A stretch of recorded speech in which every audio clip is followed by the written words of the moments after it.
Hey there, what's up YouTube friends? Cheddar here, back with another video. First off, I hope you are doing well and you have a good day. Thank you very much for joining me for this video. This is going to be a quick review of the 2023 science fiction crime thriller movie called Mars Express. Mars Express I've heard about for since about it came out. I know throughout last year and through this year. It was recommended to me by one of my close friends. Thank you, Alaric. Shout out to my good buddy Al. So I appreciate the recommendation. Also, a movie reviewer that I've liked for a while called I Hate Everything has put this movie, Mars Express, on his top 4 movies in Letterboxd. So those factors really put this movie on my radar. I really like sci-fi movies, especially the sci-fi noir, I want to say the dark kind of gritty crime sci-fi movies. I really like Cowboy Bebop. I really like Dune. I love Blade Runner, also both the old one, the original, and the 2049.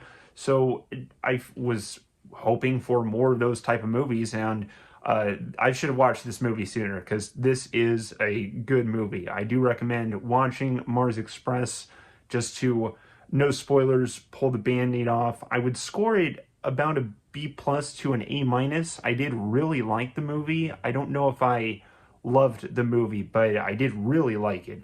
So it's around there. It's at least a B plus. It's probably higher though. I might bump it up over time. Just to give a brief rundown of the plot in case you are unfamiliar like I was, the story is about two detective characters, a strong, cool female lead named Aline and her android partner named Carlos. They are hired to solve a missing persons. It's one or two college students that's missing.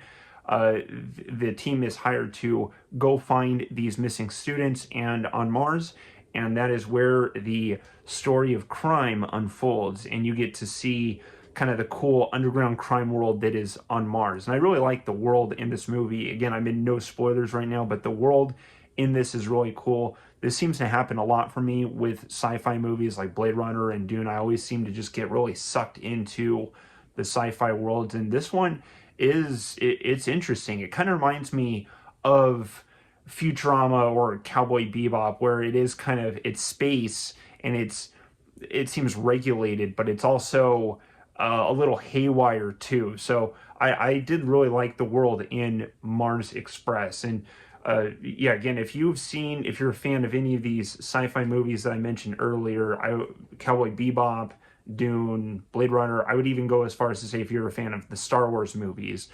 This movie, Mars Express, is animated, and there's quite a bit of good animated Star Wars material. So if you're a fan of any of the animated Star Wars stuff, then I'd say this is worth checking out. The movie works at a fast pace and weaves pretty well through scenes of both world building and then driving the story forward with solving the mystery. And it feels like it just combines those pretty well. Sometimes it does one a little bit more than the other. You either get more information about what's happening in a greater sense of like on Mars or in the the surrounding area, the environment, or you get more information in the story. And so you're always getting something new. There wasn't any dull moments that I remember.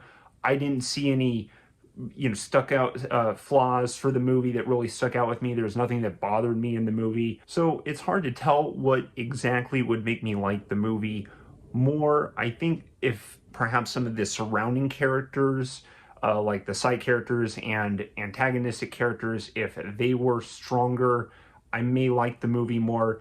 I can't really pinpoint down on what is the missing factor. Why am I not giving this a perfect score? It does feel like a very solid movie, very recommendable movie, especially for anyone interested in sci-fi or even crime movies. I think it's worth checking out. So I will probably have to watch the movie a second time to pinpoint exactly what I didn't love about it, but what still makes me really like it, but what's missing, or perhaps I love it on the second watch, and it's in my top 10 movies. I don't think so, but we will just have to see. Bottom line is, I think I'll need a second watch to say what would make me like the movie more. But for now, I'm pretty set with a B plus to probably B plus to A minus, right on that line.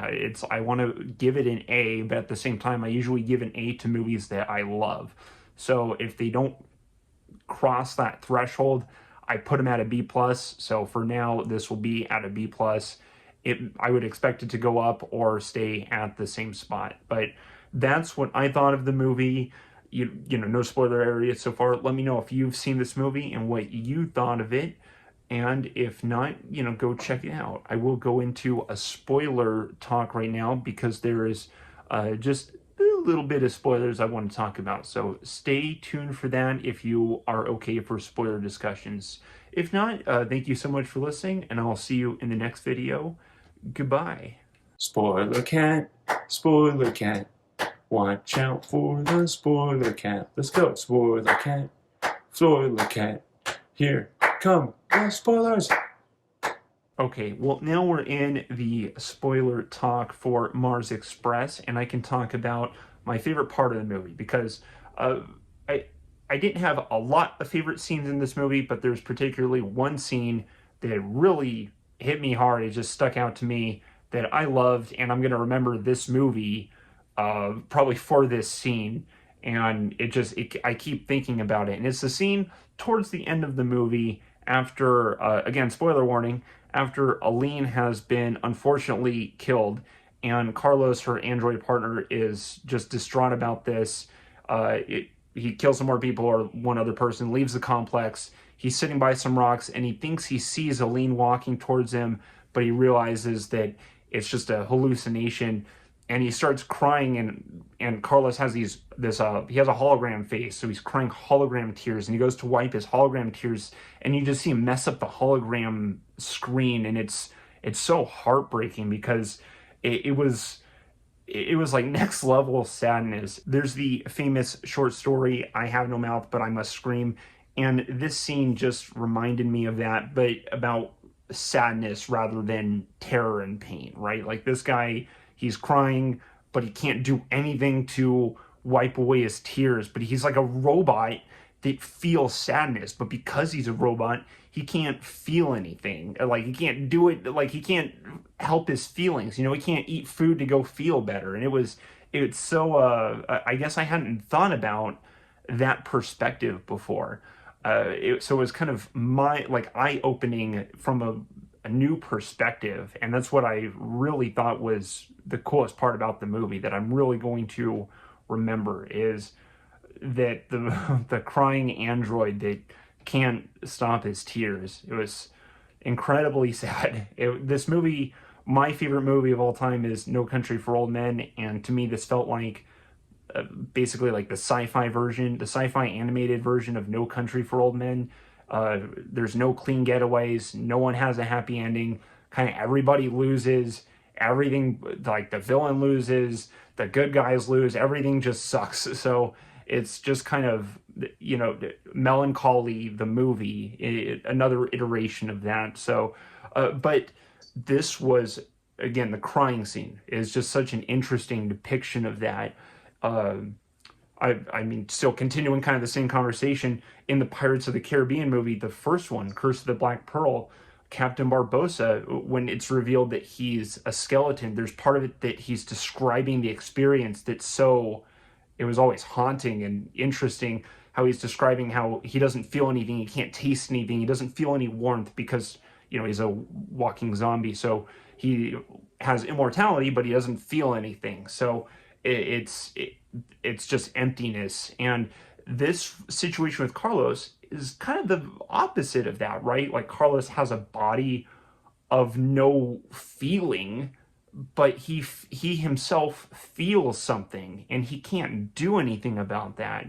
Normally if you, like I've already kind of talked about, you would eat some food, you would do something to make yourself happy. And what's he going to do as a hologram? I mean, I suppose he can turn on a movie or anything, but I think you know what I'm saying, where he can't, he can't give anyone a hug and feel their warmth when he clearly feels love. So that's what I mean. You can't physically feel the love, but he totally feels the love. It's kind of it makes my brain go haywire. Like, how are you supposed to feel the emotion of love, which Carlos was doing? You know, he's crying out of sadness and love, but his body, you know, his robot body isn't going to feel. It would never feel anyone's warmth. So it was super interesting, and I'm going to remember it for that. If anything, it might make me bump up the score for that scene alone. But again, the whole movie was, it's not that it was lacking, right? It's not like I was wowed throughout the whole movie. So I was mostly wowed by that scene at the end. So crazy, crazy scene. So I appreciate this movie. I liked seeing it. I can't wait to watch it again. And I'm going to try and show some people. So yeah, show people this movie. But anyway, thanks for listening to me ramble. I hope you have a great day. I'll see you in the next video. Chitter out. Bye-bye.